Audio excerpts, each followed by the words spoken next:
Across the economy, a wave of corporate layoffs has begun.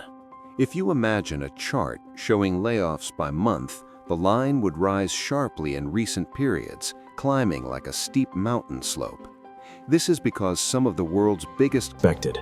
We have no choice. We have to move forward with the layoffs. companies are reducing their workforce dramatically. These cuts are not simple adjustments, they are deep restructuring moves that reach the core of each company. Amazon has announced tens of thousands of layoffs. UPS is preparing to cut a massive number of workers. Intel is planning to reduce around 15% of its staff. These are not small, struggling companies. These are some of the strongest corporations in the world, companies with large cash reserves and decades of experience operating in tough conditions. Big companies do not make decisions like this emotionally. They base them on long-term projections. Right now, those projections are pointing towards slower growth, weaker profits, and reduced demand. When the most powerful companies begin taking such aggressive steps, it signals that they expect something serious ahead. And if this is happening to giant corporations, imagine what is happening to small businesses. A small business usually cannot simply lay off employees and continue operating. Many close entirely when conditions worsen. Rising costs, shrinking revenue, and higher borrowing rates make survival difficult for businesses that do not have large financial buffers. Despite being in an age of technological progress and rapid advances in artificial intelligence, many companies are acting with caution. They are saving more cash, cutting unnecessary expenses, and preparing for difficult conditions. These decisions reflect a growing sense of uncertainty.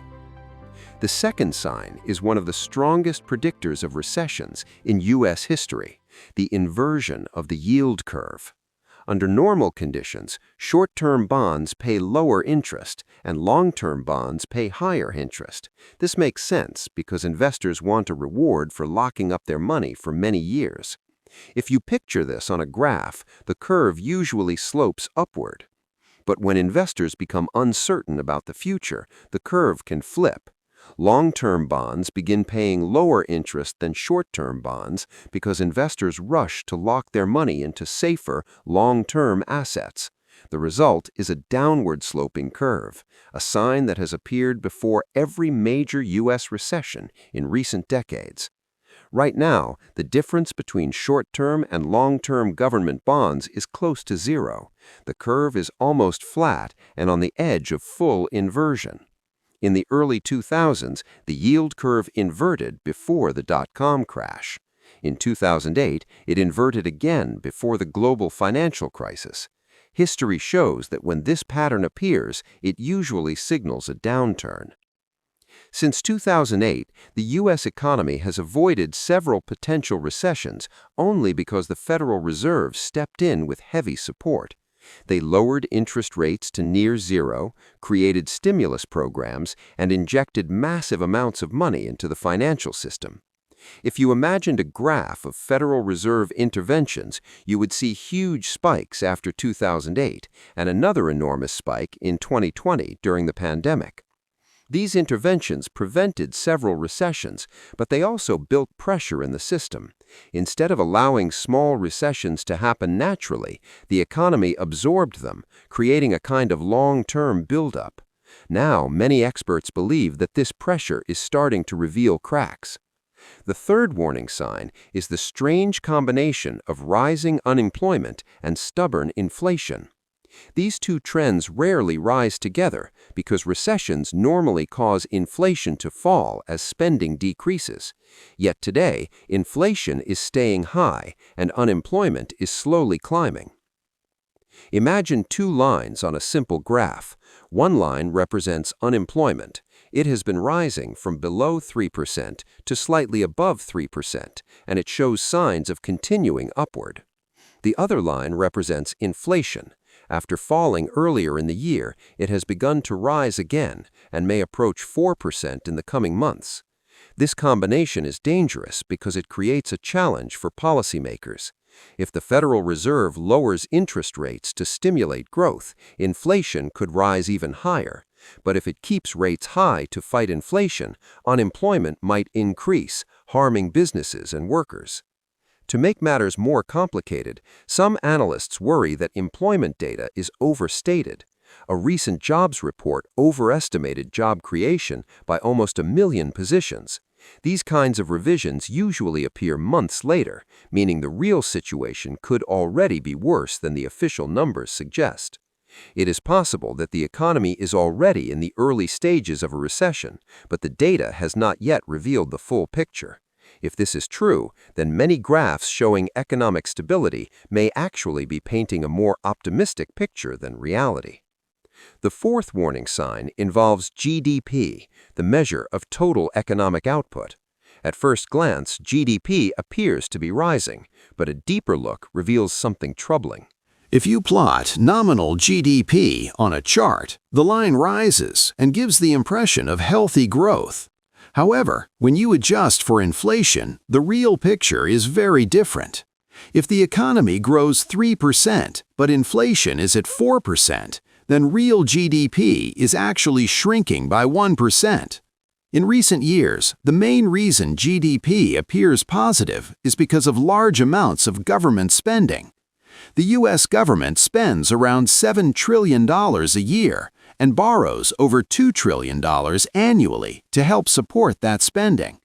A graph of government expenditures would show a dramatic rise, indicating that the economy relies heavily on financial support instead of natural, productive growth.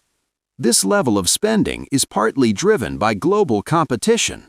China is expected to grow much faster than the United States in the coming years. If that continues, China could become the world's largest economy. To avoid showing economic weakness, the U.S. has repeatedly used government spending and stimulus programs to prevent deep recessions. This has created an economy that looks stable on the surface but has underlying vulnerabilities. The risk is that the economy becomes dependent on government spending to stay afloat, which is not sustainable long-term. The fifth and final sign is the overall imbalance across major parts of the economy: consumption, investment, government spending, and trade. Consumer spending, the largest part of GDP, is weakening because many households are facing higher prices for food, housing, and borrowing. Savings, which were high during the pandemic, have fallen to some of the lowest levels in decades. At the same time, credit card debt has reached record highs as people borrow more to cover everyday expenses. Investment is also slowing. Companies are becoming cautious because they expect weaker demand. Instead of expanding, they are restructuring and cutting costs. Government spending, as mentioned earlier, is historically high, but even this massive support cannot permanently hide weaknesses in real economic activity. Net exports remain negative because the U.S. imports more than it exports. In the past, foreign investors reinvested the dollars they earned back into U.S. assets, helping balance the system. But global tensions, shifting supply chains, and new trade barriers are making these flows more uncertain. If you graphed foreign investment, you would see unstable patterns that reflect caution rather than confidence. Normally, recessions are caused by one or two major problems, like the housing crisis in 2008 or the tech bubble in 1991. But today, there are weaknesses across almost every major part of the economy at the same time. Inflation is rising while growth slows. Unemployment is increasing even though spending remains high. Corporate layoffs are accelerating. The yield curve is nearly fully inverted. Small businesses are closing. Government spending is masking deeper issues. Global competition is pressuring policymakers.